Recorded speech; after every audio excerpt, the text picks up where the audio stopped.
Good afternoon.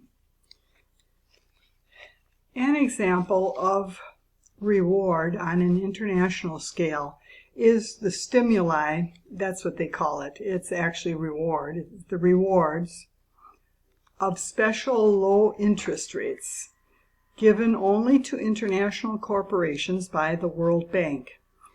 This is in regard to trade agreements. An example of rewards is the financial favoritism shown to less complex international corporations in free trade agreements over and against the more complex communities and environment. The less complex corporations are rewarded over the more complex communities and environment. The environment is more complex than international corporations. It's much more complex, and human beings are the most complex. So you get the communities and the environment, and that should not have to pay for international corporations, but they are the ones that pay for it. In the area of human resources, an example is stimulating, that is rewarding, technology. So this would reward the less complex, the high-tech world, the internet, technology companies, over and against the more complex communities with millions of unemployed people. So the technology is given rewards, given the stimuli, the whatever the rewards are, over human beings who are much more complex than technology. And that is a bad priority.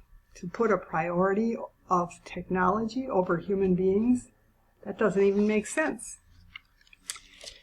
It would seem to be okay, now I'm getting on a different subject. It would seem to be no coincidence that Sweden, where corporal punishment has been outlawed ever since 32 years ago, it has perhaps one of the most socially responsible forms of government. The whole general population is taken care of medically and so on. Also, they do not seem to become embroiled in wars. In contrast, the United States, which was only one of two countries that did not sign the United Nations Convention on the Rights of the Child, and in this convention was it had a statement against corporal punishment. And the United States is involved in 2 or more wars at a time sometimes. And the United States has people who are seriously attempting to get rid of Social Security.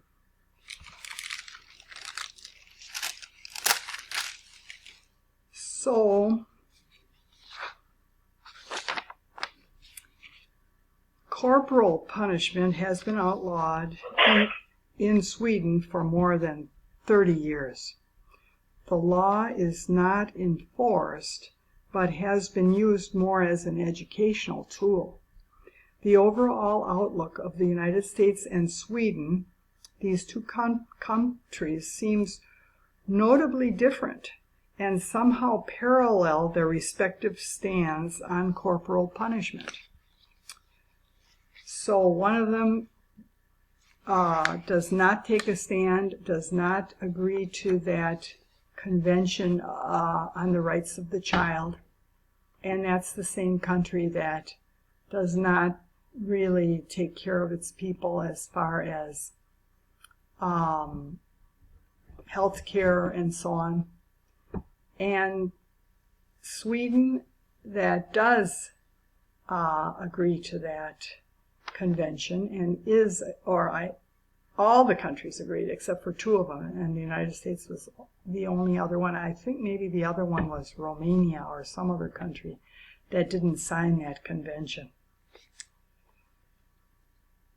Okay, organic reality is what happens naturally without artificial manipulation. Okay, that is rewards and punishment, manipulation. Since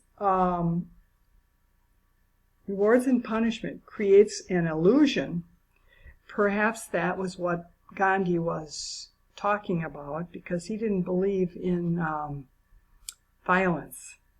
So what he wanted was nonviolence and truth. And the truth is not illusion. The illusion comes from the violence. For example, if we have a war and we say to people, okay, now this war is going to bring peace, that's an illusion. War brings war. It doesn't bring peace. So there are very many illusions coming from violence. Or you might say, the president might say, well, we're going to send out a war, type vehicles into the inner city to bring about peace. Well, that's an illusion. That's going to probably cause more violence, more anger. The idea of this paper is outside the general paradigm of our thinking. Most people don't think our society, most people in most societies are not pacifists. This theory that I'm telling about is based in pacifism. It's based in the pacifism which I think was the pacifism of Jesus Christ. He went to his death for the truth. He resisted the untruth to his death. And he didn't raise an army to try to protect him or anything like that.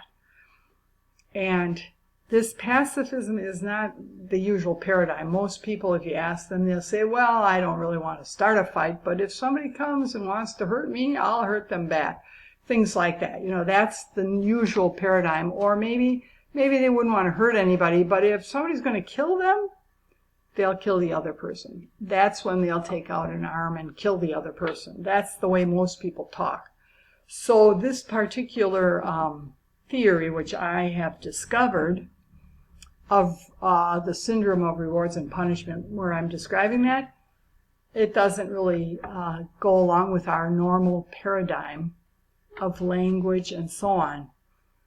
It's outside, it's radical, outside that paradigm. So I've had a problem communicating it. I've had to use language from various contexts in my attempt to create a new language which could adequately convey the idea.